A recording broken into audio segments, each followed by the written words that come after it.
Na kwanza aliandika katika usul al-fiqh. Na kwanza ambaye kwamba aliandika katika usul al-fiqh, awwal man dawwana usul al-fiqh, yani kwanza aliandika usul al-fiqh kama fani yenye kujitegemea ni al-Imam Muhammad ibn Idris al-Shafi'i, Imam al-Madhhab, Imam Shafi'i rahimahullahu ta'ala. Ndio mtu kwanza aliandika katika usul al-fiqh, yani ndio mtu kwanza kusanya kawaid za usul al-fiqh katika kitabu na akaweka usul al-fiqh kama fani katika kitabu chake Ar-Risala. Kitabu Ar-Risala kina zingatiwa kama umda ama asli katika ilmu ya usul al-fiqh. Alikiandika mara mbili kitabu hiki. Mara ya kwanza alikiandika alipokuwa Iraq, Baghdad. Alikiandika kwa ombi la al-Imam Abdurrahman ibn al-Mahdi. Imam Abdurrahman ibn al-Mahdi alikuwa ni wa Basra, kwamba alikuwa ni katika imma wa ilmu al-hadith na imma wa ilmu al-jarh wa tahdid wakati wake. Alimwandikia barua akamwambia tuandikie kitabu ambacho kwamba kitakuwa kina qawaid za an-nasikh wal mansukh, qawaid za kutubainishia mujmal, mufassal wama ila dhalik. Akaandika kitabu mara ya kwanza Ar-Risala akiwa Baghdad. Kisha mara ya pili alikiandika tena kwa mara nyingine akiwa Misri. Baada ya kutoka Baghdad alipokuwa Misri akakiandika tena kitabu hiki Ar-Risala kwa mara nyingine. Na kitabu hiki wallahi kitabu kina maajabu. Anasema mwanafunzi wake al-Imam al-Muzani, nimesoma kitabu Ar-Risala mara 500, na kila mara nilipokuwa nikisoma nikidhihirikiwa na mambo ambayo kwamba mara ya kwanza sijadhihirikiwa. Al-Imam al-Muzani taban huwa ni allama kabir, imam mujtahid faqih. Kwa mwenyewe al-Imam Shafi'i rahimahullah ta'ala alikuwa akisema al-Muzani yunasiru madhhabi. Al-Muzani ndio mwenye kuinusuru madhhabi yangu. Kwa hivyo alikuwa ni mtu akili yake iko juu, anafahamu pana, lakini amesoma kitabu Ar-Risala mara 500. Asema na kila mara nikisoma nidhihirikia mambo mapya. Alikuwa ni mtu akili yake ni pana kweli kweli, kwa mtu wa mijadala na hujaj na nini. Mpaka al-Imam Shafi'i rahimahullah ta'ala alikuwa akisema kwamba law nadhara al-Muzani ash-shaytana laqata'ahu au lafhamahu. Law al-Muzani angefanya mjadala na shaytani basi angemshinda. Taban, kwa hivyo hicho ndio kitabu cha kwanza ambacho kwamba kiliandikwa, kitabu cha Ar-Risala. Na al-Imam Shafi'i taban na ulama wengi wamekisifu. Kisha baada ya kitabu Ar-Risala wakaja kina al-Imam Abu Bakar ibn Tayyib al-Baqillani al-Ash'ari, وين katika imma wa Ash'ari طبعا، وإن كان هو يخالف أبا الحسن الأشعري في بعض المسائل، ولكنه في الجملة يعد أشعريا، لكنه طبعا يخالف في كثير من المسائل أبا الحسن الأشعري طبعا، لأنه كان ناظرا من النظار طبعا. القاضي أبو بكر بن طيب الباقلاني نا الأشعري الشافعي. كيشنا الإمام القاضي عبد الجبار الهمذاني المعتزلي، كان من كبار أئمة المعتزلة رأسا من رؤوسهم رحمهم الله تعالى.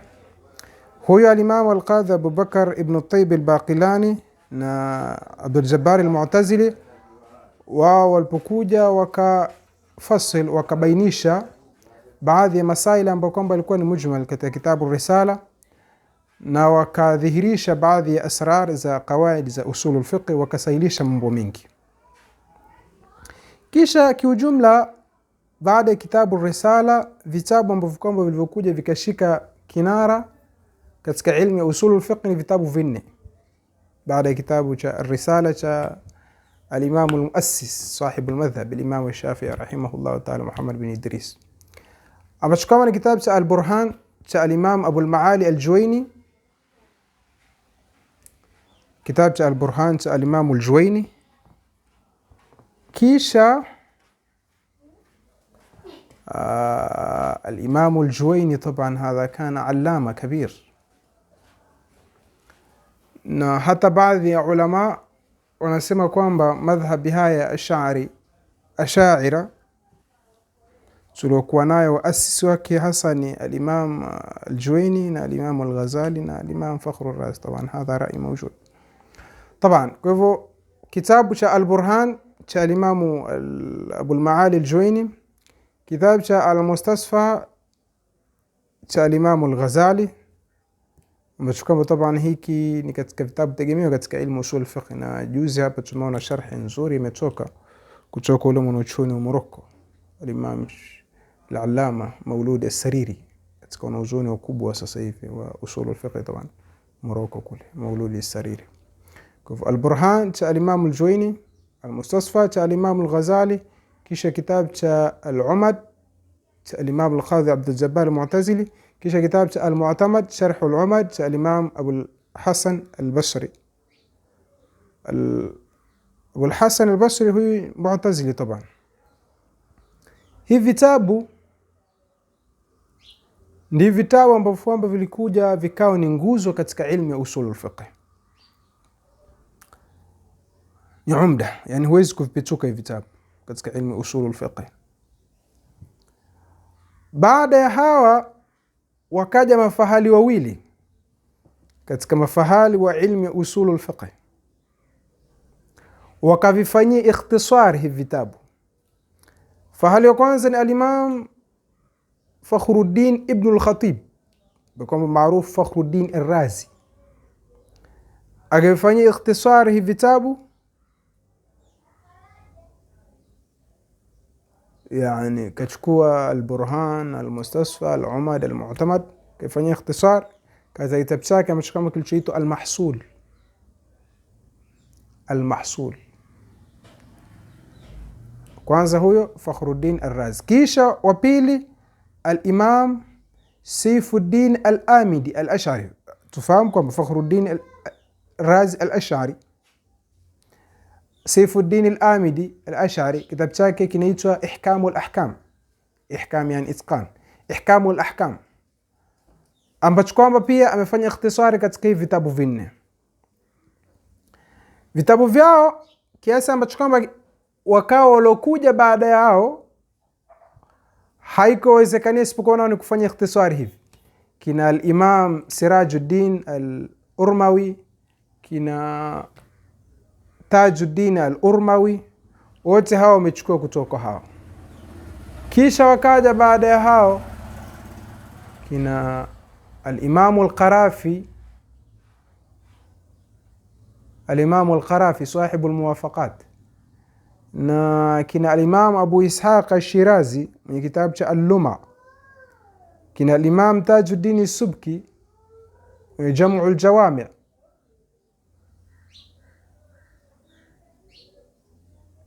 kisha kina al-Imam al-Qadhi al-Baydawi mwenye al-Minhaj, na ima wengine wa ilmu al-usul fiqh walokuja wote wamechukua kutoka kwa hawa. Yani silsila ni hivyo: al-Shafi'i, al-Qadhi Abu Bakr ibn Tayyib al-Baqilani, nakuja al-Imam al-Juwayni. على فكرة الإمام الجويني سبحان الله، هذا الإنسان كان علامة كبير لا يشق له غبار، na alikuwa ni mufannin, na alikuwa ni hodari kweli katika kuandika. Imam al-Juwayni ameandika katika ilmu usul al-fiqh katika ngazi ya juu kabisa, ambacho kama kitabu al-Burhan. Kitabu al-Burhan ni ngazi ya juu kabisa katika ilmu usul al-fiqh. Kisha akaandika katika ngazi ya chini kabisa katika ilmu usul al-fiqh, ambacho kama nini matn al-waraqat, ambacho kama ndio matn mukhtasar zaidi katika ilmu usul al-fiqh, wa hakadha. Kwa hiyo ndo asli ya ilmu ya usul al-fiqh. Tunaposema kwamba al-Imam Shafi'i rahimahullahu ta'ala ndio awwal man dawana fi ilmu usul fiqh, sio kwamba qawaid hazikuwako, la, qawaid zilikuwako kabla al-Imam Shafi'i. Mtume sallallahu alayhi wasallam mwenyewe ndio alozibainisha, kazifanyia kazi masahaba tabi'in waliofuatia, isipokuwa hazikuwa katika kitabu mustaqil kama unavyozungumza nahwu ilikuwa kabla kina Sibawi kuja kuandika alkitab wa hakadha na ulumi zingine. Zungumza usul fiqh, Mtume sallallahu alayhi wasallam mwenyewe katika maneno yake ameashiria baadhi ya kawaid za usul fiqh. Mathalan tatoa mifano miwili. Siku moja fuqara walikuja kwa Mtume sallallahu alayhi wasallam, mafakiri, kasema dhahaba ahlu duthuri bil ujur yusumuna kama nasum yusalluna kama nusalli wa yatasaddaquna bifuduli amwalihim. Kama ya Rasulullah, dhahaba ahlu duthuri bil ujur, watu wenye maguo ya fahari, yani kusudia matajiri, wamechukua ujira mkubwa kutuliko sisi, wana thawabu nyingi kutuliko sisi. Kwa sababu gani? Wao wanafunga kama tunavyofunga sisi, tumelingana. Na swali kama tunavyoswali sisi, hapa tumelingana. Lakini wao wanatoa sadaka kwa ile ziada ya mali zao, na sisi hatuna sadaka, hatuna mali za kutoa sadaka. Na wakilalamika kwa Mtume sallallahu alaihi wasallam, basi Mtume sallallahu alaihi wasallam akawafundisha tamani kwamba sadaka sio mali peke yake. Akamwambia kila tasbihi ambayo kwamba unaifanya ni sadaka. Sadaka si mada peke yake. Wa fi bud'i ahadikum sadaqa, katika kumuingilia mmoja wenu mke wake pia sadaka. Kokote masahaba hawakusema kitu. Ilipofika hapo fi bud'i ahadikum sadaqa, wakashtuka. Kaambia Rasulullah, afayati ahaduna shahawatahu wa yakunu lahu fihi ajr, yani mmoja wetu azitoa shahawa zake, aendea matamanio yake, kisha anapata ujira? Mtume sallallahu alaihi wasallam kaambia naam.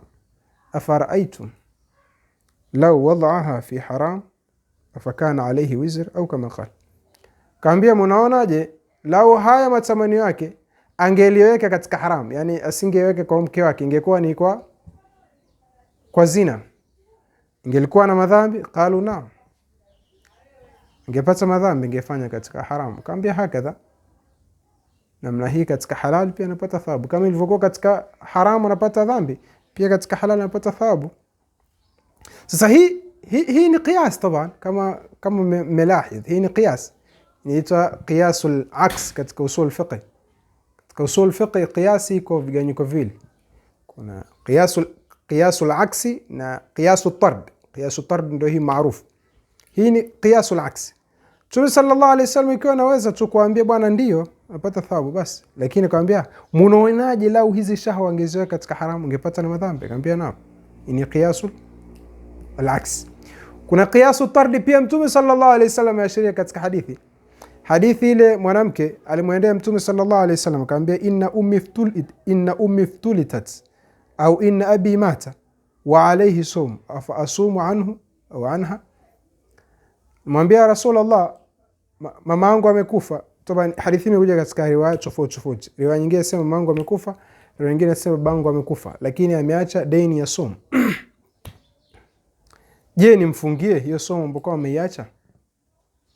Mtume sallallahu alayhi wa alihi wasallam kamwambia, araaiti law kana ala abiki wa ala ummik daynun afa kunti qadhihi, unaonaje lau mamako au babako angelikuwa amekufa ameacha deni, ungelipa hilo deni? Kaambia na, kaambia fadainullahi ahqqu an yuqda faqdu, kaambia faqdu fadainullahi ahqqu an yuqda, lipeni deni la Allah subhanahu wa ta'ala, lina haki zaidi ya kulipwa. Hii ni qiyas, inaitwa qiyas at-tard. Sababu Mtume sallallahu alayhi wasallam alikuwa anaweza tu kumwambia naam, sumi au la tasumi, funga au usifunge, lakini kwa nini amtolee huu mfano huu? Hadi ishara ila qawaid usul al-fiqh, hadi ishara ila usul al-istinbat. Ngala kama ambia bwana, mimi nitakufa, nikifa roho yangu ikienda katika barzakh nitawaacha Qur'an, nitawaacha qawaid ijmaliya. Qawaid ijmaliya sababu tufahamu sisi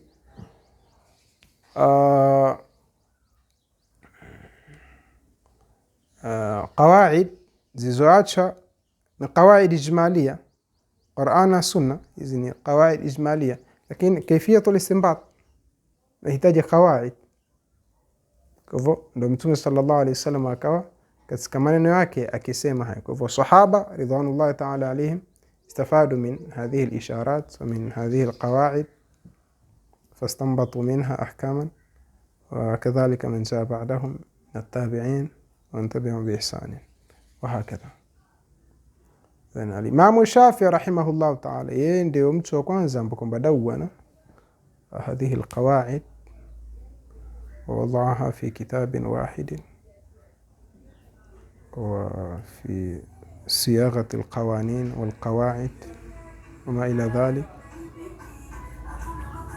أسباب علم usul الفقه fungu vyake ni vitatu tu basi. Ilmu yote usul fiqh, ilmu usul fiqh fungu vyake ni vitatu tu basi. Ukimaliza hapo ndio ushamaliza ilmu usul. Ndio maana hata katika taarifu usul fiqh tunaambiaje?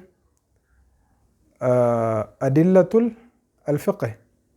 تعريف أصول الفقه definition ياك أدلة الفقه الإجمالية وكيفية الاستفادة منها وحال المستفيد.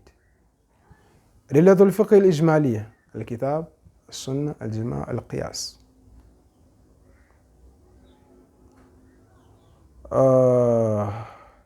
كيفية الاستفادة منها زمزية katika hali ya taarudh. Sasa riwaya hii sababu hizi qawaid ijmalia juz'iyati zake fi baadhi al-ahyan tata'aruf. Sasa zikisha taarudh qawaid sasa za kuweza kuhal kufungua wakati zinapokinzana. Mathalan nakuja hadithi dakhala Rasulullah sallallahu alayhi wasallam al-Ka'ba salla fiha, riwaya nyingine dakhala al-Ka'ba wa lam yusalli fiha. hii imegongana na hii. Aljamu bainahuma mutaadhir, hatuwezi kukusanya kwa sababu zimekinzana. Madha nafahamu tuache sunna zote tuziache? La, tunarejea katika qawaid za tarjih sasa kwamba bwana almuthbit muqaddamun ala an-nafi, idhan nuqaddim hadha alladhi yuthbit annahu salla fiha ala alladhi nafa. Sasa hizi ndo kayfiyatu istifadatu minha, masala ya قواعد ذا الترجيح، مسألة التقديم والتأخير وما إلى ذلك. كيشا مش حال المستفيد يعني صفات المجتهد بس يندو علمي أصول الفقه. hizo ndio marahili zake. طبعا hii ni jawabu kwa tafsil, لعل الإخوة أيضا mtakuja kusikia يستفيدون من هذا الجواب. نعم.